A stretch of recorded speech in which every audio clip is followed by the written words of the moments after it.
एक देग पका देंगे और उस पे मेहमानों को मतलब खाना खिलाएंगे। तो वो बात हमारे लिए बहुत ज़्यादा एम्बैरेसिंग थी और पूरी फैमिली में इस चीज़ का शोर मच गया। मुझे घर वालों ने बोला कि अब भी निकाह तोड़ दो, वो ज़्यादा बेहतर है, ये फैमिली ठीक नहीं है। बट मुझे यकीन था कि इसके पीछे भी कोई कहानी होगी, वाकई पैसे नहीं होंगे। इश्क का भूत भी था, इश्क का भूत बहुत ज़्यादा था। वो तो आप वहीं से अंदाज़ा लगा ले, जिस तरह मैं उसकी शादी पे जाके सदके वार रही हूँ, तो इश्क का भूत तो तब भी बाकी था। शादी वाली भी कहानी पे मैं आऊँगी, अभी ज़रा मैं स्टार्ट की चीज़ें पूछ रही हूँ। तो मुझे बोला गया मैं दुल्हन के जोड़े में तैयार हूँ, निकाह जिस दिन हमारा हुआ है और उधर अंदर डांसेस चल रहे हैं, मेरी फ्रेंड्स वगैरह आई हुई हैं। I have posted those videos on TikTok as well.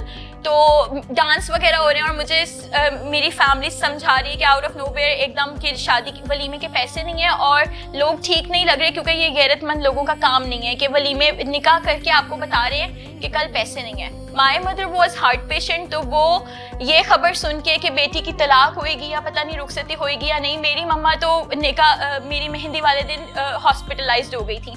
बारात में सिर्फ वो व्हील चेयर पर मेरी रुखसती देखने आधे घंटे के लिए आई थी और मेरी मम्मा ने मेरा वलीमा अटेंड नहीं किया था, क्योंकि पता नहीं था उन्हें कि बेटी की तलाक होगी या रुखसती होगी। बट मैं इस बात पे डिटरमिन्ड थी कि नहीं, कोई बात नहीं, पैसे नहीं है, वो अरेंज कर लेगा। हम लोगों ने उनको बोला कहीं से भी करो, जहेज की चीज़ें बेच दो, टीवी बेच दो, माइक्रोवेव बेच दो, जो जहेज में चीज़ें दी हैं, बट पैसे अरेंज करो। बट उसने किसी तरीके से पैसे अरेंज किए और वलीमा तो हॉल में ही होगा। मोहब्बत वो भी करता था? सारी दुनिया कहती है कि वो मोहब्बत नहीं करता था, मगर अब मुझे लगता है कि वाकई सारी दुनिया ठीक कहती है कि शादी शायद पैसों के लिए हुई थी। क्योंकि अगर मोहब्बत होती तो मैं आज तक, अगर अब तक उसकी दूसरी शादी तक मोहब्बत पे कायम थी, मैं अगर दूसरी शादी तक गुर्बत सहली, उसके अफेयर सहलिए, उसकी दूसरी शादी पे चली गई सब्र करके, अपनी बेटी खो दी, अगर मैं आज तक मोहब्बत पे कायम थी तो मैं मोहब्बत करती थी। और वो कायम नहीं रहा, वो मर्दों के पीछे हट गया, तो इसका मतलब है कि लोग सच कहते थे ये शादी शायद पैसे की वजह से हुई थी, वो मोहब्बत नहीं करता था। ठीक है, शादी हो गई, किसी ना किसी तरह अरेंजमेंट्स हो गए, फिर वही सवाल करूंगी जो पहले किया था कि फिर तीसरी बंदी कैसे इन्वॉल्व हुई? ऐसा हुआ कि जैसे मैंने आपको बोला कि पहले फाइनेंशियल क्राइसिस में ही हम लोग रहते थे, बट मैं सब्र करती थी। I was the only one जिसको कहती थी कि तुम कर सकते हो, तुम कमा सकते हो, तुम कमा लोगे। उसको उठना बैठना बोलना वगैरह नहीं आता था।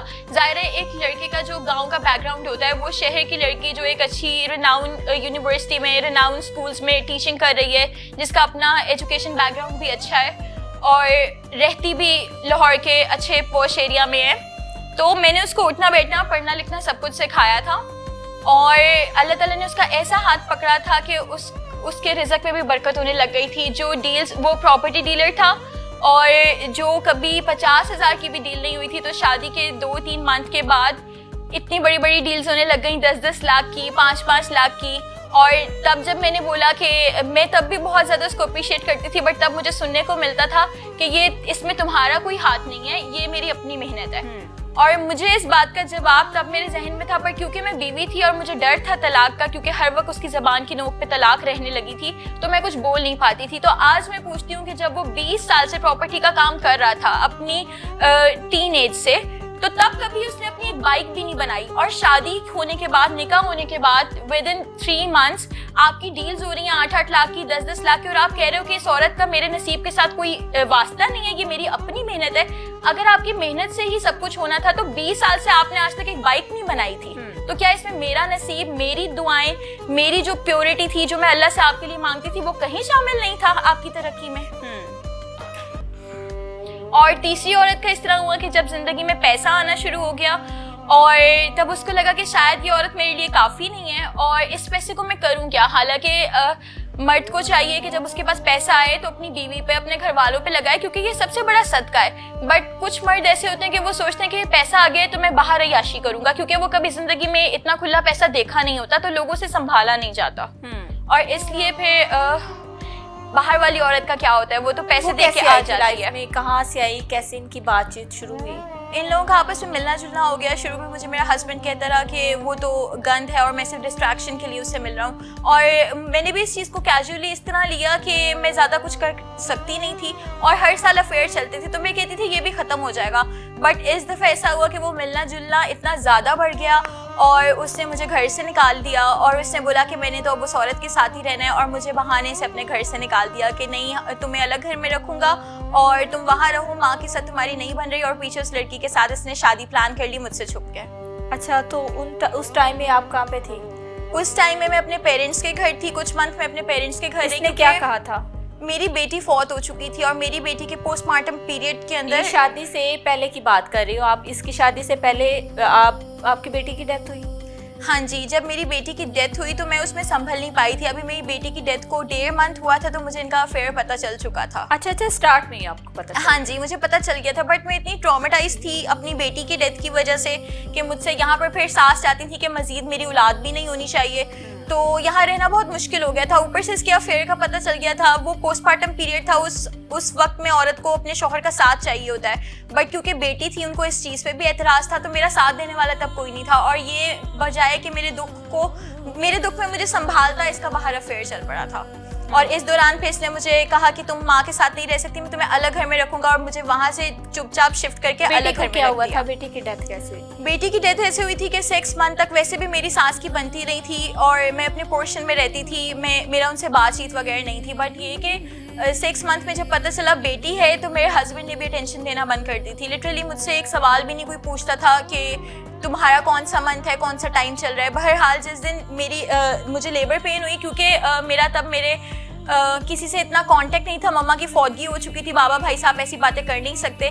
जब लेबर पेन हुई तो इसने मुझे ब्लॉक किया हुआ था, क्योंकि शायद उन दिनों भी अफेयर चल रहा था, मुझे तब पता नहीं चला। मुझे पता उसी घर में थी, साथ ही खिजर में? हाँ जी, मैं उसी घर में थी, सास वाले घर में थी। तो जब मेरी बेटी पैदा हुई और उस दिन ये था कि सुबह मुझे लेबर पेन हुई 9 बजे, और ये उस दिन ऑफिस 8-9 बजे जा चुका था, तो मुझे हल्की हल्की पेन स्टार्ट हुई और ऐसे पूरा दिन। उस दिन इसने मुझे ब्लॉक किया हुआ था, तो मैं इसको कांटेक्ट नहीं कर सकती थी और सास वगैरह से इतनी बातचीत नहीं थी। सास को मैंने 3 दफ़ा मैसेज दिया कि खिजर को घर बुला दें, और उस दौरान मैं अपने बेड पे 35 दफ़ा गिन के, मुझे अच्छी तरह याद है, मैं 35 दफ़ा वॉशरूम गई और मुझे लगा कि शायद ये आम बात है, वैसे ही मेरी तबीयत ख़राब हो रही है तो बस ये वैसे ही मैं वॉशरूम बार बार जा रही हूँ। बट मुझे नहीं पता था कि वो मेरा वाटर बैग लीक हो गया, क्योंकि मेरे पास माँ भी नहीं थी बताने वाली और सास भी नहीं थी। और वो सुबह 9 बजे से लेकर रात के 9 बजे तक मैं 35 दफ़ा वॉशरूम गई और आके सिर्फ बेड पे लेटी रही। 3 दफ़ा मेरी नंद ऊपर आई, मेरा छोटा देवर ऊपर आया, उन्होंने जाके नीचे बोला कि वो मर जाएगी, उसको डॉक्टर के ले जाओ। मगर मेरी सास ने कहा कि नहीं मरती अंज, ऐसे नहीं मरेगी, और मुझे कोई डॉक्टर के नहीं लेके गया। और रात के 9 बजे मेरा हस्बैंड घर आया, तब तक मुझे अफेयर का नहीं पता था। 9 बजे रात को वो घर आया और मुझे तब डॉक्टर के लेके गए बैक इन 2023। कभी कभी वो क्लेम करता है कि उसने मुझे 2023 में डिवोर्स दी है, बट 2023 की कोई रजिस्टर्ड डिवोर्स नहीं है। और 2023 में तो मेरी बेटी पैदा हुई थी, 2023 में तो इसका अफेयर सामने आया था। डॉक्टर के गए रात के 12 बज रहे, रात के 10 बज चुके थे, लॉकडाउन था 2023 वाला और बाजार बंद हो चुके थे।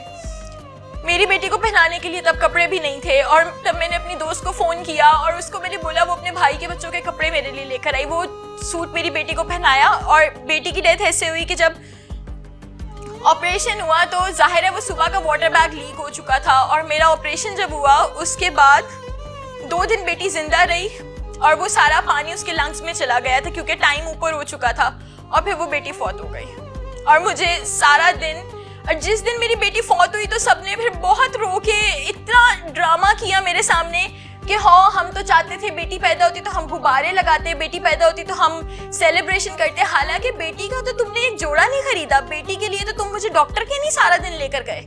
मैं किसी को फोन करके, मेरी जुर्रत नहीं थी कि मैं किसी को फोन करके बता सकती कि मुझे डॉक्टर के ले जाओ। उसको भी नहीं बताया। पेरेंट्स को कैसे बताती? इसके अफेयर्स पहले भी पता चले, जिस दिन वलीमे के हॉल के पैसे नहीं थे तब से ही इतने मसले चल पड़े थे हम दोनों के दरमियान के। अब तो खानदान वाले होते ना, आप किसी को अपनी स्टोरी बताते तो वो लोग शुरू में सुनते हैं, गॉसिप के तौर पे वो टी लेते हैं, उसको एंजॉय करते हैं। ये सब इतना गंद हो चुका था, सिर्फ मैं अपनी मोहब्बत पे डटी थी। जिसको स्टोरी पता चलती थी हर कोई कहता था कि तुम्हारा रिश्ता खत्म होगा, ये बंदा तुमसे मुखलिस नहीं है। पर मुझे लगता था कि शायद दुआएं, सब्र, इखलाक, मेरी अच्छाई इसका दिल नरम कर देगी। तो अब तो कोई इंटरेस्ट भी नहीं लेता था मेरी कहानी में। तो खानदान वाले क्या करते, उनको पता था कि ये एक ना एक दिन डूबेगी, बस इसकी जब तक कोशिश है ये ट्राई कर ले। बट मेरी आंखों पे मोहब्बत का भूत सवार था कि मैं आखिरी कोशिश करना चाहती थी, और वो आखिरी कोशिश मैंने की।